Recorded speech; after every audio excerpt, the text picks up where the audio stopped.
বাবা আমি যাচ্ছি বাবা, তুমি আমার জন্য অপেক্ষা না করে খেয়ে ঘুমিয়ে পড়বে। তোর ফিরতে রাত হবে বুঝি?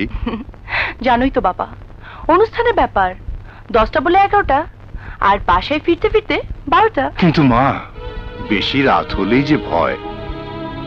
যেভাবে তোর পেছনে শত্রু লেগে আছে, কখন যে কি হয়। বাবা তোমার দোয়া থাকলে শত্রুর আমার কোনো ক্ষতি করতে পারবে না। তুমি এই নিয়ে কোনো চিন্তা করো না। লতা, লতা। জি আপা। আমি ফিরে না আসা পর্যন্ত তুমি কিন্তু ঘুমাবে না। জি আচ্ছা। বাবা আসি।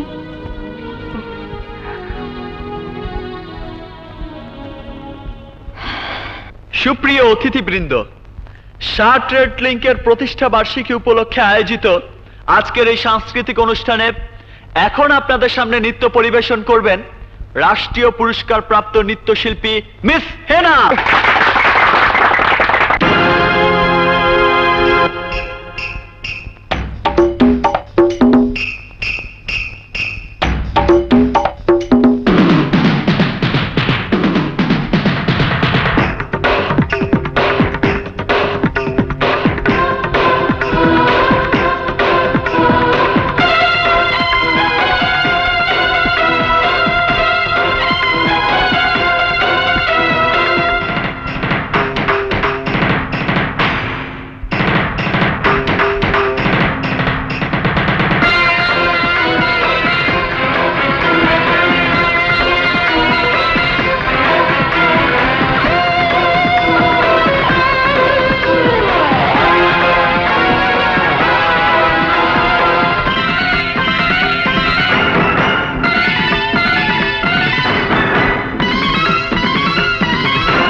কোনো কথা না বলে আমাদের সাথে চল, এগিয়ে চল।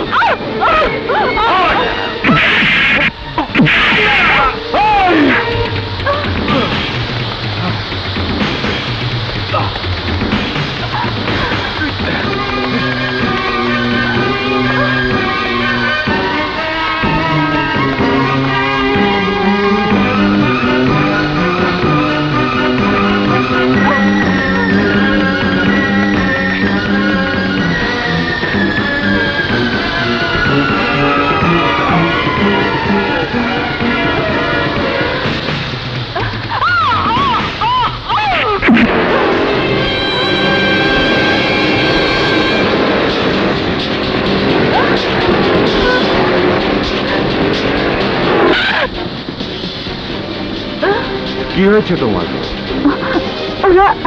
ওরা আমাকে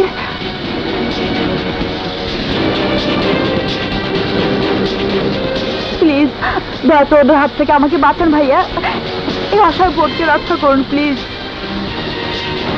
ভয় নেই, বোন যখন ভাইয়ের বুকে আশ্রয় নিয়েছে, পৃথিবীর এমন কোনো শক্তি নেই যে সে বুক থেকে বোনকে ছিনিয়ে নিতে পারে।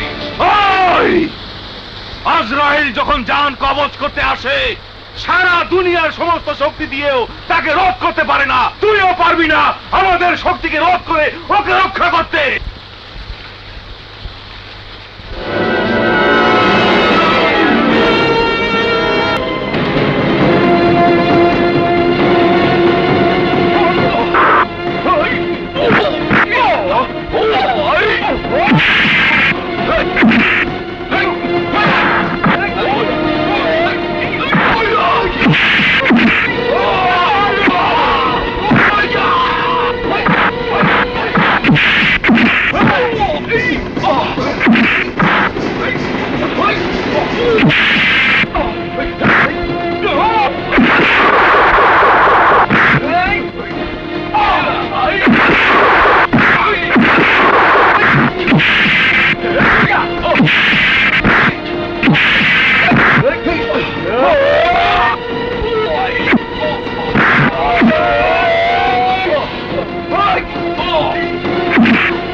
ভাইয়া, আপনি আমার যে উপকার করেছেন তার ঋণ কোনোদিন শোধ করার মতো নয়। ভাইয়ের কাছে বোন কোনোদিন ঋণী হয় না। বোনের বিপদে ভাই এসে বোনকে বিপদমুক্ত করবে, এটাই তো কর্তব্য। চলো তোমাকে পৌঁছে দিয়ে আসি।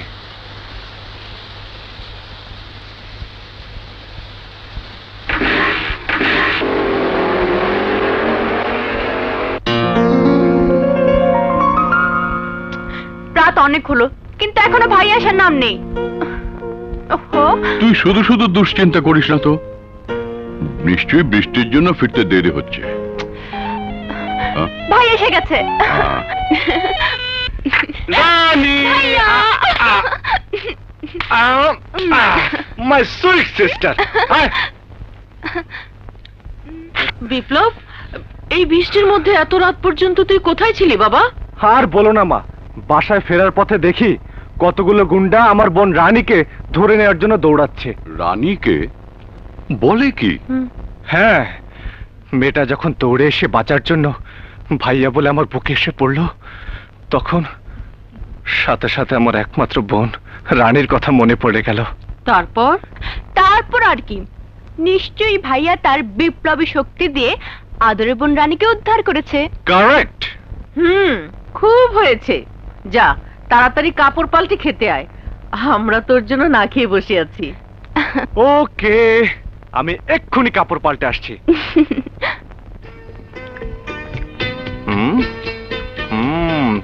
মা, আজ রান্না কে করেছে? রানী করেছে। সত্যি বলছো? কেন ভাইয়া, মজা হয়নি বুঝি? মজা হয়নি মানে? খুব মজা হয়েছে। আজ আমি একাই 100 চালের ভাত খাবো।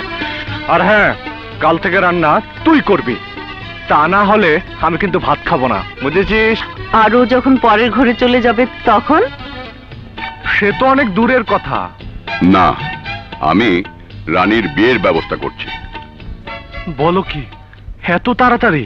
হ্যাঁ বাবা, মেয়ে উপযুক্ত হলে বাবা মার কর্তব্য তাকে তাড়াতাড়ি বিয়ে দেয়া।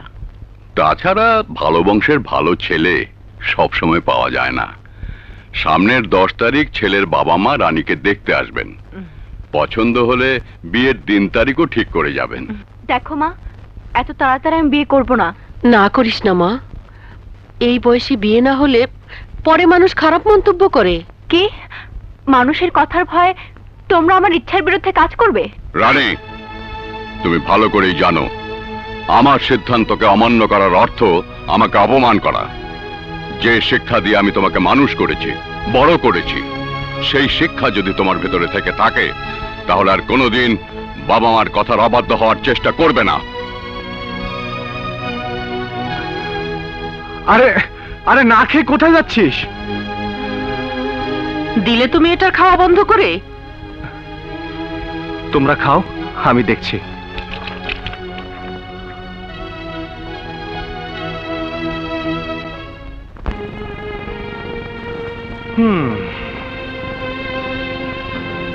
রানী, বাবার কথায় রাগ করে খাবার ছেড়ে উঠে আসা তোর মোটেই ঠিক হয়নি। তুই তো জানিস বাবা রাগী মানুষ।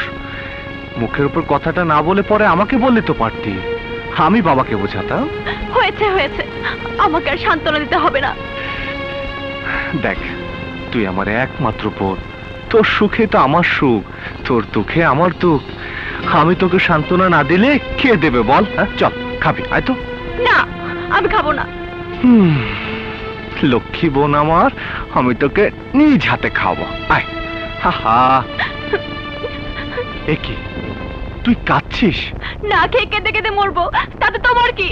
হীরার চেয়ে দামি তো চোখেরই পানি, তার চেয়ে দামি আমার বোনটি জানি।